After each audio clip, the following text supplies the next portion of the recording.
saying the planet.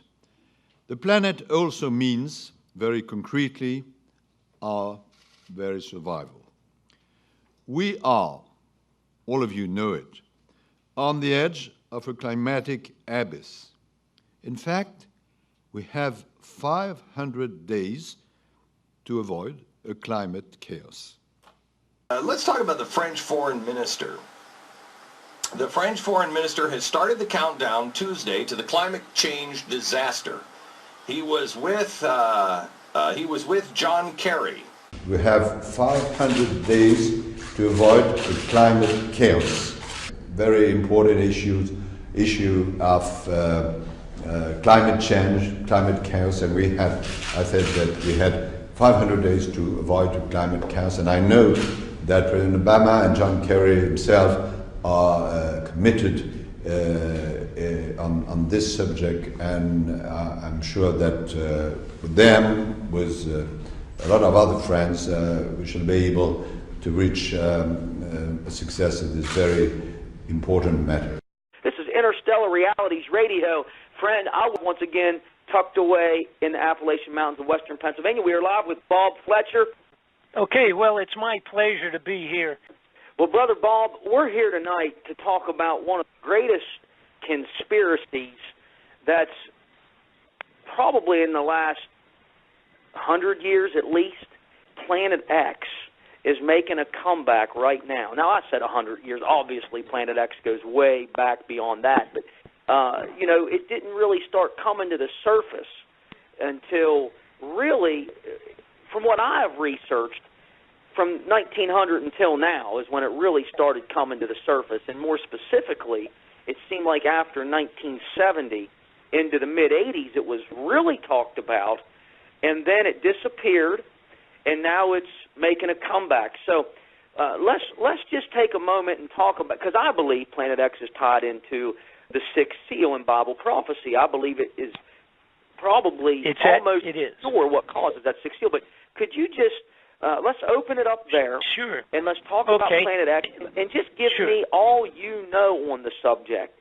And where did it start with you? That'll take a couple of months, but let's just scrape on the surface today.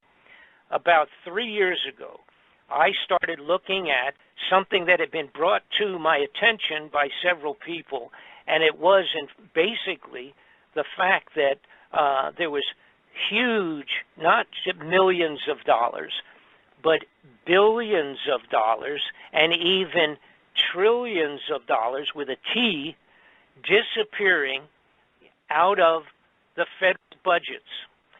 So we're talking much more money than I was used to chasing. We used to chase in these variety of corrupted operations. You chase a million or 10 or even $20 million trying to track that down. When they would, it would show up, let's say, disappeared out of a budget. But a couple of years ago, a fellow named Donald Rumsfeld, who was in charge at that time at the Defense Department, he came forward during a congressional inquiry, and he said that $2.3 trillion had vanished from the Defense Department budgets over a period of a few years. Secretary of Defense Donald Rumsfeld declared war, not on foreign terrorists. The adversary is closer to home. It's the Pentagon bureaucracy. He said money wasted by the military poses a serious threat. In fact, it could be said that it's a matter of life and death. Rumsfeld promised change, but the next day, the world changed. And in the rush to fund the war on terrorism, the war on waste seems to have been forgotten. My 03 budget calls for more than $48 billion in new defense spending. More money for the Pentagon when its own auditors admit the military cannot account for 25% of what it already spends. According to some estimates, we cannot track $2.3 trillion in transactions. $2.3 trillion with a T. Now, the amount we're talking about now, by the way, $2.3 trillion is the equivalent to writing a check to every man, woman, and child in the United States of America for about $5,000. That's how much 2.3 trillion is. And Donald Rumsfeld, very calmly sat before the Congress and said that that money was missing. They didn't quite know where it was, coming out of defense budgets. Well, the senators and the congressmen, of course, were set back on that. You know, I mean, they're, like I say, they're used to stealing a few million here and there. But when you start talking that kind of money, that's pretty serious. Because this is what's happening, ladies and gentlemen. Every so often, Rumsfeld comes out and goes, I don't know where. I don't know when. But something awful is going to happen. Thank you. That's all for today. No further questions. Now, what happened, coincidentally, and it is not coincidental, but what they claim to be a coincidence, that was about 1 day or 2 days before the 9/11 terrorist activity in New York and in the Pentagon. So when 9/11 took place, a day or so after Donald Rumsfeld admitted that they had lost $2 trillion, obviously we never heard the story again. It just disappeared into the smoke of the Twin Towers building in New York City. So the announcement was rather well-timed because it just vanished. So following that, some folks had brought, of course, to my attention the fact that Mr. Ron Paul in the Washington, D.C., had come forward and had asked the Federal Reserve System if he could get an audit on the gold, because the gold out of Fort Knox has been rumored to be gone. It is gone. There is no gold in Fort Knox any longer. And when Ron Paul came forward on the floor of the Congress, the Senate, he asked for have an audit of the gold to make sure that it was all still there, and they told him to simply go away. You get nothing. You lose. Good day, sir. Because the Congress and the Senate has no right to even look into the Federal Reserve operations. They cannot request. We cannot request through the Senate or the Congress an actual legitimate audit of all the Federal Reserve gold that supposedly is in Fort Knox. Now, what also happened within a few months, of course, we can remember back 2010, that period of time, 2008, was when the world banks were in a serious financial crisis. You had Greece, and several of these countries are actually on the border of bankruptcy. And the Federal Reserve in America had to lend them money and put money into bolster up the international banking finance, or it was all going to crash. And that was back around 2010, around that period of time. Now, at that time, Germany and several other nations had come forward and had asked the Federal Reserve the same thing that Ron Paul had asked. And that was, we need an audit because the foreign banks, a lot of people, if you're not into this, you would not know it, the foreign banks around the world for many years have put billions and billions of dollars of gold bullion from their different nations around Europe and around the world, South America, etc. They had deposited tons of gold in the Federal Reserve. When Germany and 6 or 8 other nations came forward in about 2013, 2011, that period of time, they came forward and they said, we need to take some of our gold out of Fort Knox and put it back into our own reserves here so we can stabilize our financial condition. Guess what happened? The Federal Reserve System told those countries that they could not have any gold out of Fort Knox. And the best that they could do for those countries was to give them an audit of the gold, but that would not be until 2020. So at that point in time, now this is a couple of years ago, it really red flagged for me. I thought, wait a minute, something really is rotten in Denmark. We have all this money disappearing from standard legitimate funding out of Washington, just vanishing. And then we have the gold at Fort Knox is gone. I mean, it's gone. If it was there, they would show it to the appropriate people, and they're just not doing that.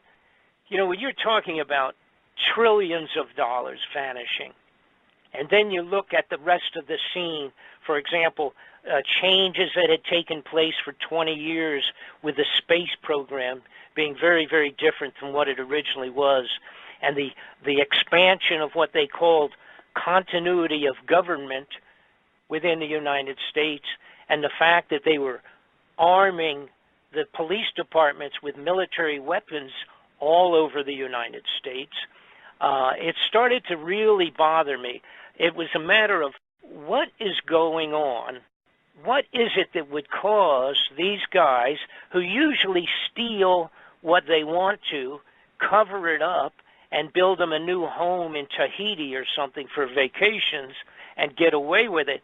But now they've changed direction. Then I remembered in the 90s, I had several people contact me, and they said, Bob, I have films of the construction of underground facilities all over the United States. Our black budget, for instance, garners $1.023 trillion every 2 years. It's over $500 billion a year. Right now, there are 131 active deep underground military bases in the United States. There's 1,477 of them worldwide. Each one has an average cost of $17 to $19 billion. And that came to me from several people. Some of them were truck drivers who told me fantastic stories about having an 18-wheeler, 40-foot truck filled with foodstuffs being delivered into a government facility, and they would follow the map where they were supposed to go, and there was nothing out there. Let's say it was outside of Texas in the desert area, and they would go, and the side of a mountain would open up, and they would drive down inside of a mountain, and it would close behind them. Now, those are fantastic stories, but to me, back in the 90s, they were just that. To myself, that was almost an outrageous kind of a story. They would tell me about going into an underground facility in Tennessee and driving for 600 miles under the ground. Those things were a little mind-boggling and pretty fanciful type of a report for me. So I kind of put it on the back shelf. These people sent me pictures, and they sent me what were VHS videos at that time, but I didn't know what to make of them. It didn't mean anything, so I sort of put it on the side burner, so to speak, the back burner. But now this is about 3 years ago, I started putting all of the dots connected all of the dots. And what had taken place in approximately 83, apparently with the launching of a new infrared telescope being put way out in the far reaches of the solar system. Apparently, Planet X, or the planet called Nibiru, which is mentioned in all the biblical writings, it's mentioned in all Bibles and scriptures from many foreign nations. It's mentioned in historic writings of the Chinese emperor 2,000 years ago. It's written on the side of the walls of temples that were 4,000 years old. There was a study done a while back of the clay tablets that were from Sumeria that had been completely broken down and analyzed by a man named Sitchin, S-I-T-C-H-I-N, and he had deciphered clay tablets. There's 25,000 of these tablets. They actually went back 4,000 years, and they described Nibiru, the planet X, and its relationship to coming back like Halley's Comet, coming back and going around the sun every once in a while and then going way back out again in orbit, way out past Pluto, and coming back again in a couple thousand years. And this coincided with the biblical talk. It was called wormwood in the Bible, and it's described in, like I said, a whole multiple of biblical scriptures of sorts coming from around the globe, 2,000, 1,000 years ago, 2,000 years ago, 4,000 years ago in the case of the Sumerian clay tablets. So what they described is Nibiru being a planet in a huge elliptical orbit, similar to that. Like I say, I compare it to Halley's Comet that comes by every 75 years. There's another comet that we recently discovered that came around in 1997. That was called the Hale-Bopp Comet. It is similar to Halley's Comet, except that the orbit that the Hale-Bopp Comet is in has been calculated to be 4,200 years. Now that's 600 to 800 years longer than the proposed orbit of Nibiru, or Planet X. So originally I thought, wow, you talk about 3,000 year, 3,600 year orbit of a planet. That's really amazingly large. I thought almost that was ridiculous. But once I realized and got into it and found out that we did have the Hale-Bopp Comet of 4,000 years, well, then that took my excuse, looking like it was a crazy number, that just erased that. So I started studying the people that really have been into studying the planet X or Nibiru for many, many lifetimes, or a long time, or following up on other people's studies. And there's several people that have spent their entire last 30 or 40 years just studying the astronomical potential of Planet X. Now, and get back to where I was, in 1983, apparently it was discovered sufficiently that scientific people at a very high level came into President Reagan and George Bush, the vice president, and said, we got a problem. It looks like now we found Planet X that's been talked about, like you mentioned earlier at the beginning. It's been talked about at least and written about, of course, going way back, but been in modern times. In 1960 and 50, there was writings about it in Life magazine and Reader's Digest and Lookton magazine, all the major media of that time in the 50s and the 60s. But apparently around 83, Ronald Reagan and his people were told that this is on its way back in and that it had been discovered, and now what are we going to do? All right? So at that point, it changed everything in Washington. And what you had now was this handful of large numbers of, I'm going to refer to them all as, excuse me, criminal, corrupted persons out of government, and they decided that what we have to do, obviously, is if this thing's coming back, we've got to expand underground facilities that are going to hold enough people so that our families and our immediate, most important, wealthy people of the United States are going to have a place to hide. They called it continuity of government, and they built 103 of these underground facilities underground in the United States. When I started investigating, I ended up being able to get plenty of information on them, including most of the locations. Additionally, we have live footage and photographs of the underground facilities. Again, not all of them. Most of them, of course, are secret to above top secret in their classification. I also started looking into it to find out what the status was on other foreign nations, because something of this sort, coming back, a biblical event that will devastate the globe, obviously has to be known also to the highest levels of other governments. What I found out is that Russia in 2010 put out a mandate that by 2015 that they would have 5,000 underground facilities prepared for as many people as they could in Russia.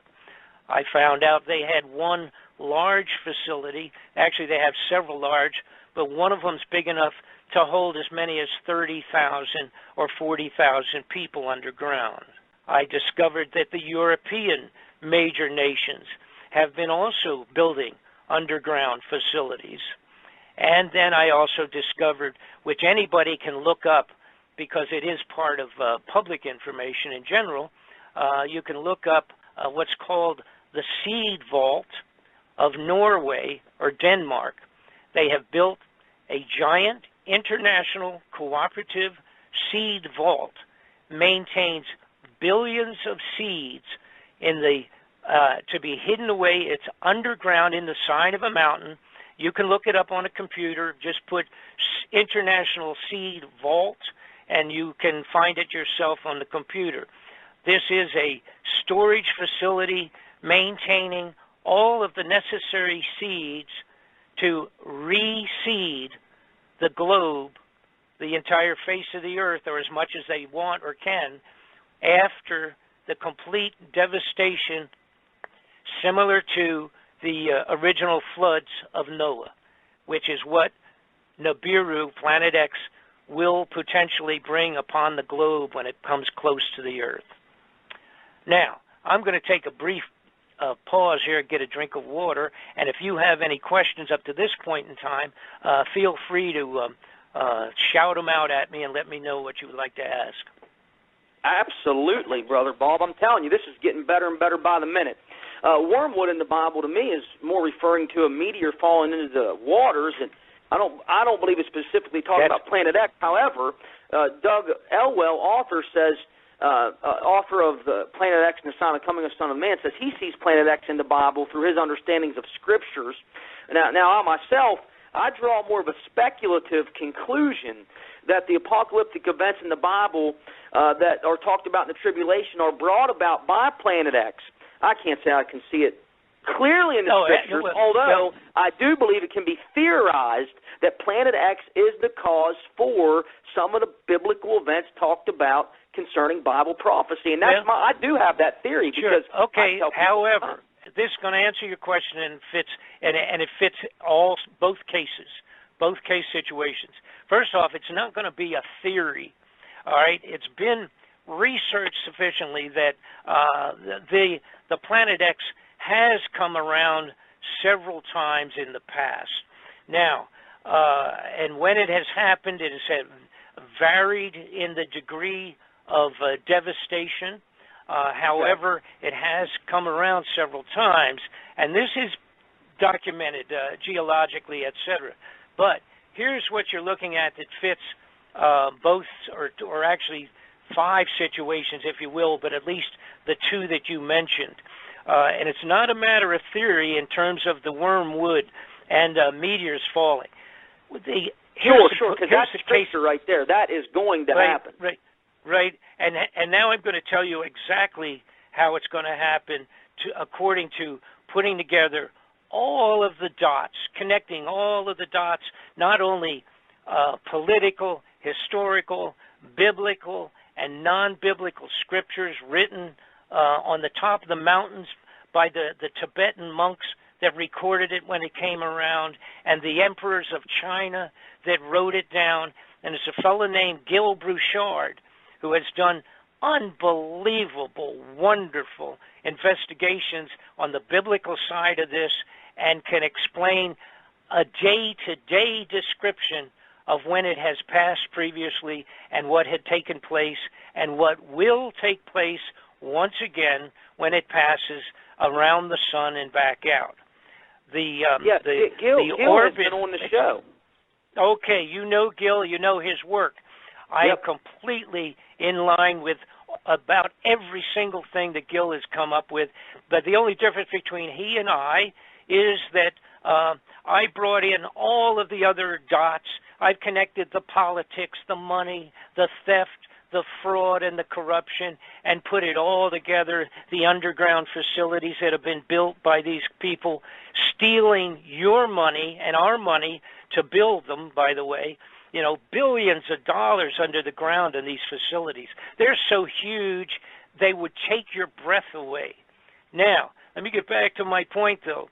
Here's the basics of what is described to most likely take place, and this relates to the scriptures, and I'm calling it that because it's just written word, not only biblical, but of all other ancient scribes that have put all this down in black and white, so to speak, going back many years, when they have actually, some of the people that had survived the previous passes and wrote about it and inscribed it in clay and did it in bronze castings and things of that sort, describing what took place.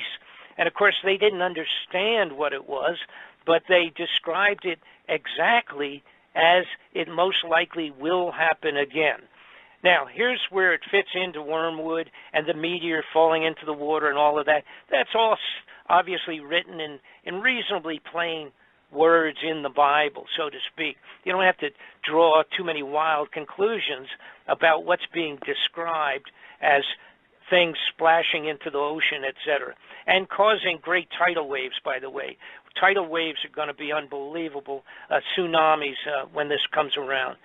But it will also be, part of that will be like Noah's flood, and it will be this planet, which is 5 times, calculated to be 5 times the size of Earth, will have a gravitational effect on the Earth that hasn't been seen since it came by the last time. Now, here's what basically will take place. When it comes back around, it will come in, and this is even according to Gil Broussard's wonderful work that he's done. It will come in and circle around the sun. It will go behind the sun.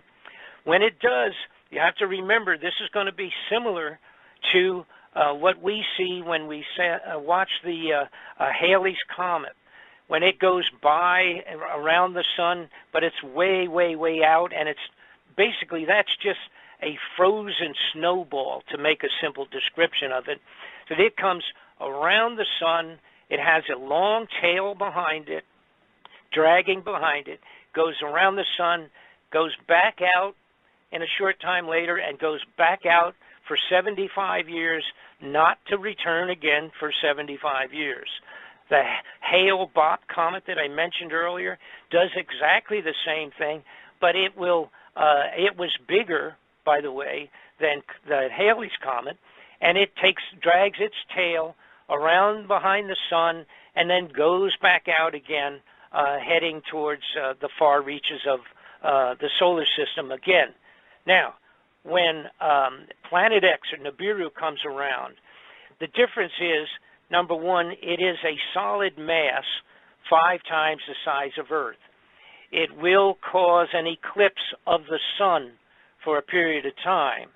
It has 3 or 4 planets that are actually, I'm going to refer to them as moons, that travel with it and travel around it, similar to the situation with our moon relative to Earth.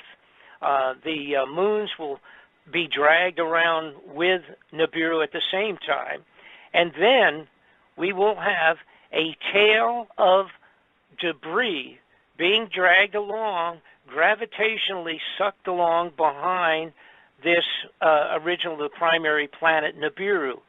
When it comes by, it will travel behind the sun.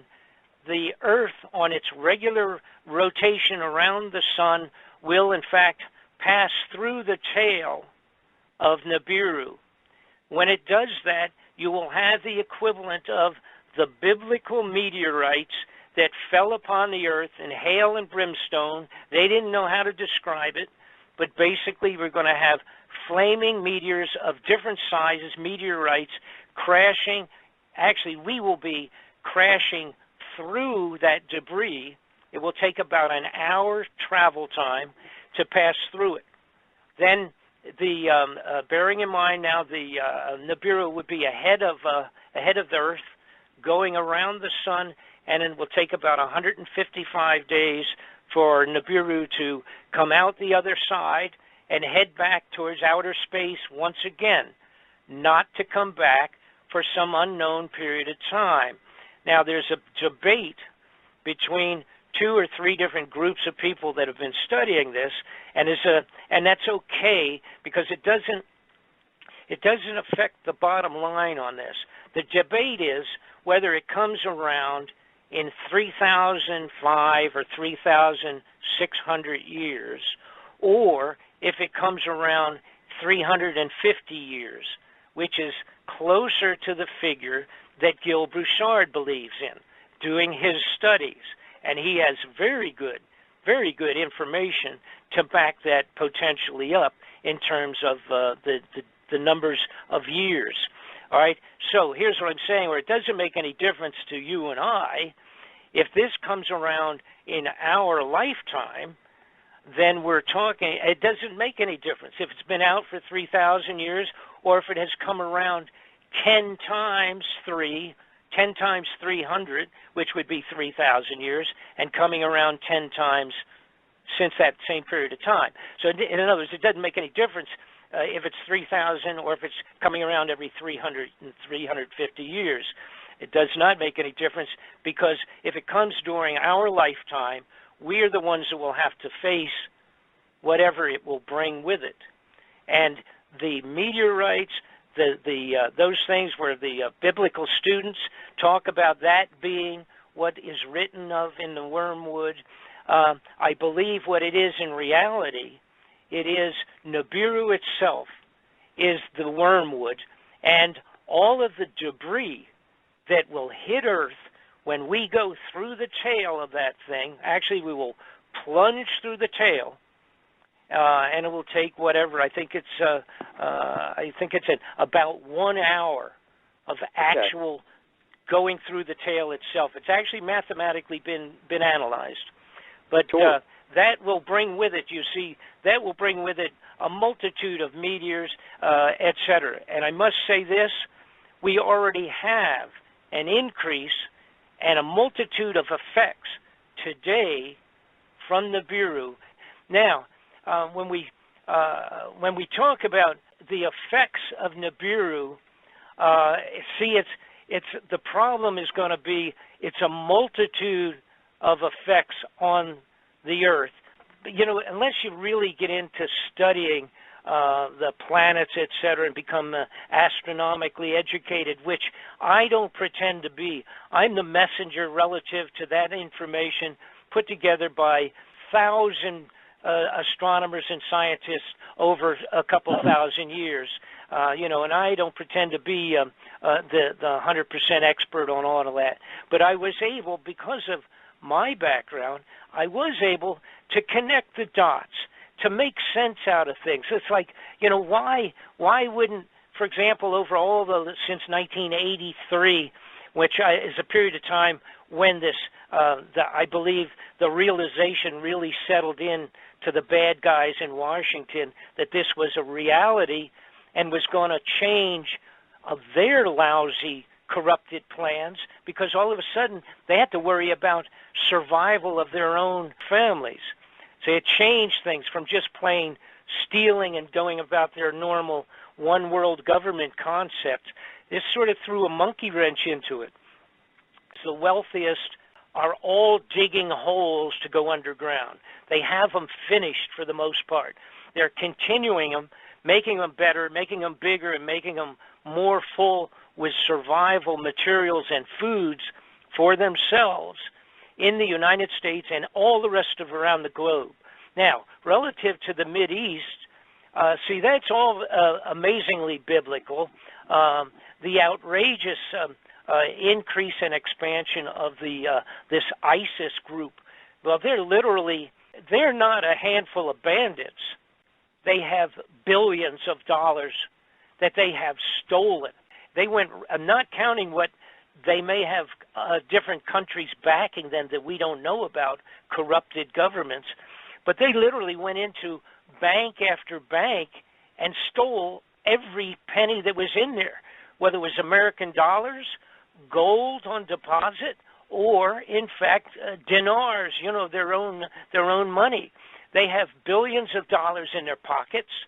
They have stolen billions and taken over billions of dollars worth of extraordinarily serious weapons. These guys have serious weapons. They're not throwing stones and picking up pistols with six-shooters. They have missiles. They've got everything you would want to continue what they're doing.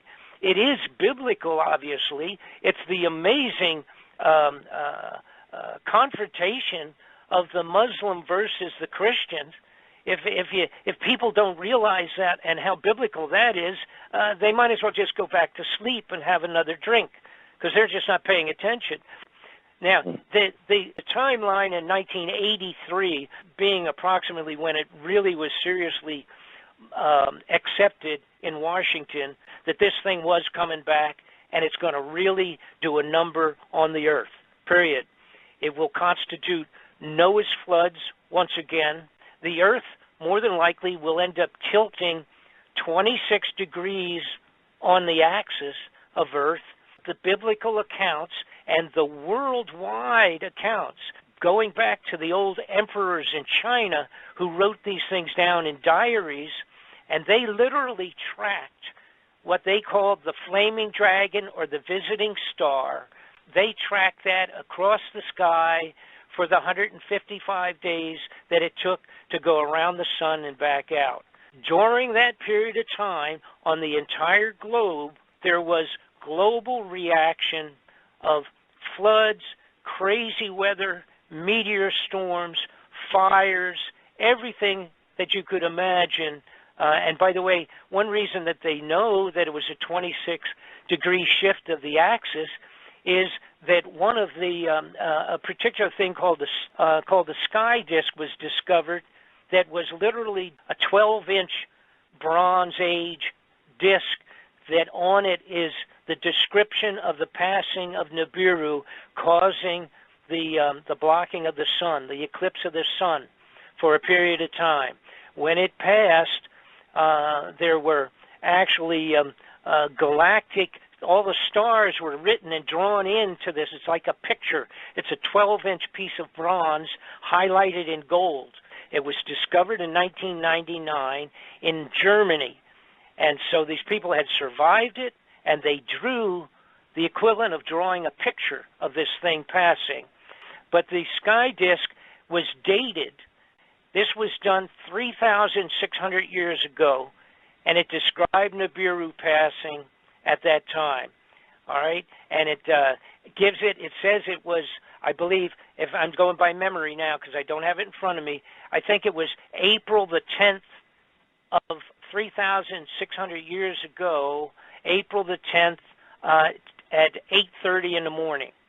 The amount of information that has been generated from many, many people studying this brings it down to where we can do a rough calculation as to when Nibiru may pass through close by once again, and I'm going to get to that in just a minute. The big deal is this. Here's what's going to happen, provided if, and I have to preface this. 5 years ago, if you had come to me and asked me to even do a study or even look into this report on Planet X, et cetera, with the knowledge information I had 5 years ago, I would not have touched this with a 50-foot pole. I'm not going to put my name on a report as crazy sounding as this was or would have been. I would never put my name on it. I wouldn't have touched it. But progressively, I realized that the only thing, and once I learned all the information that has been put together on Nibiru and its previous passing, and the biblical scriptures about it, once I had learned that and put it together with everything else, there is nothing else on the face of the earth that would cause the major governments of the world to dig survivable space under the ground and into the sides of the mountains to hide themselves away. There's nothing else that fits it, period. They have taken over, we have taken, in the United States, we have taken over what was NORAD's facilities in Cheyenne Mountain. There are no longer equipment in there for checking and tracking missiles and weapons of that sort. That's what it was originally built for. It has been taken over. It is one of the new hideouts for the elite to run into the mountains when Nibiru passes close. It's one of the 100 and some that we have in America. The Chinese have thousands, and I have pictures and films of this. The Chinese actually have facilities so large under the mountains, into the mountains, and the sides of hills that they have stored entire fleets of airplanes and battleships. Now, it's been calculated related to all of the information put together, put into a computer and kicking out the analysis of the most likely time for its return, the second least likely time, and then the third very least likely time to be passing back by. Now, this is going to upset some people.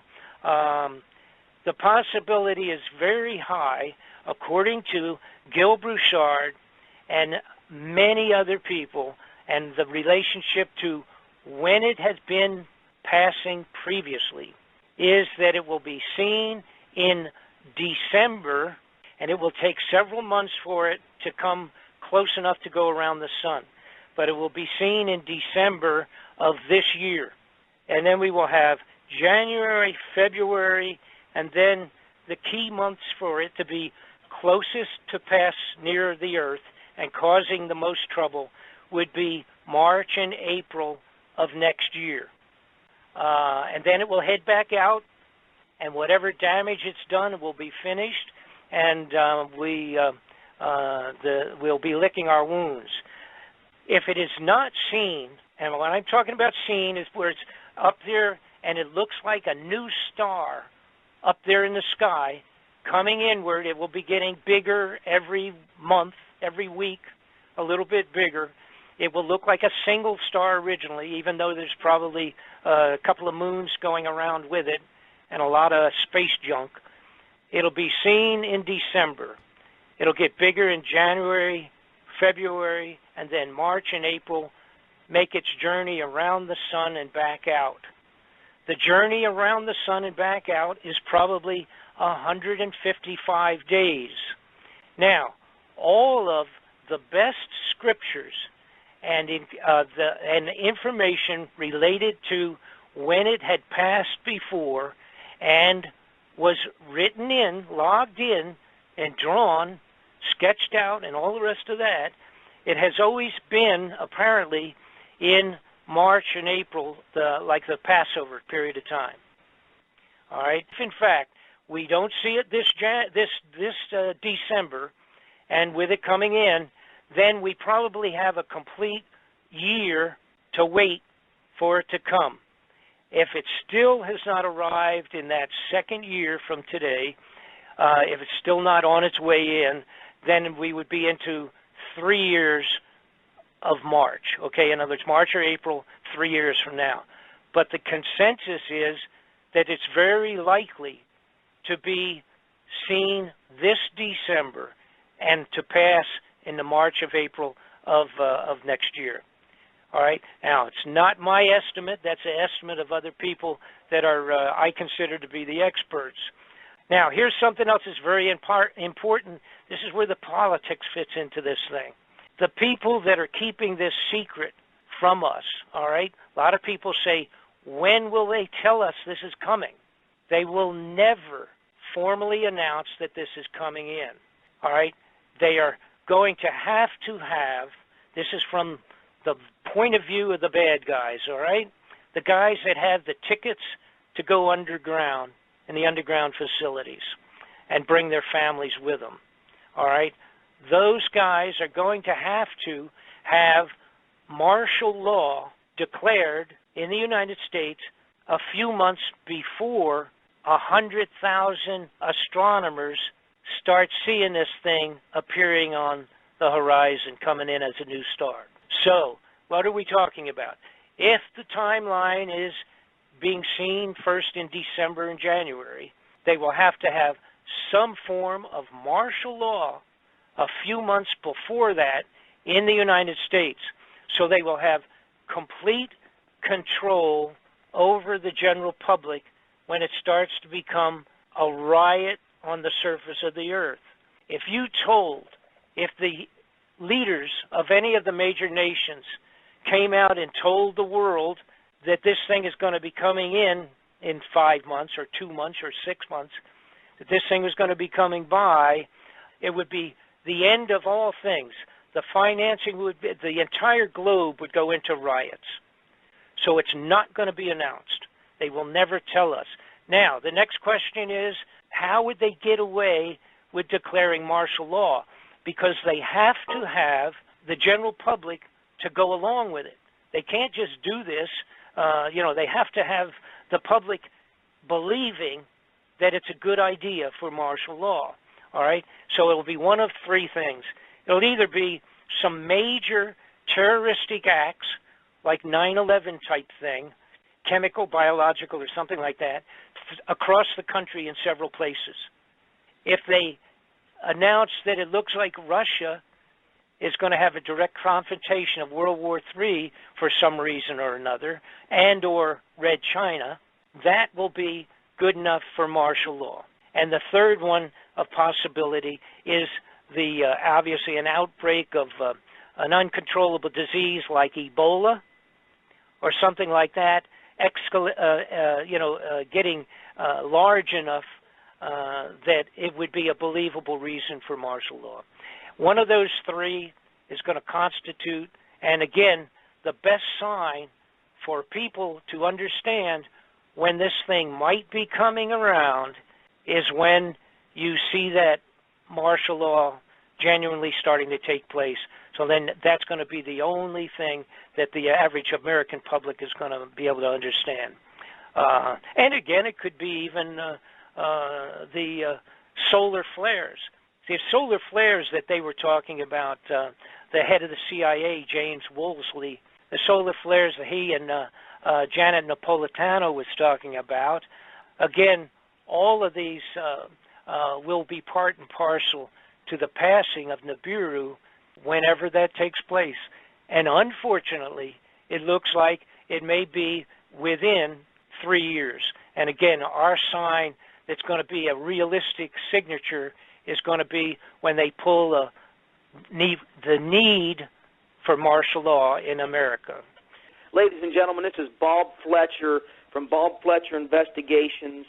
It literally is the most important report that I have ever done, and I have done reports at the request of the Senate Intelligence Committees.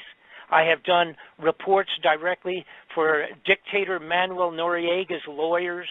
I have done reports for congressional and Senate investigations for 25 years, and I would never do this as a frivolous bunch of baloney. I am absolutely a complete, firm believer in what I have completed here.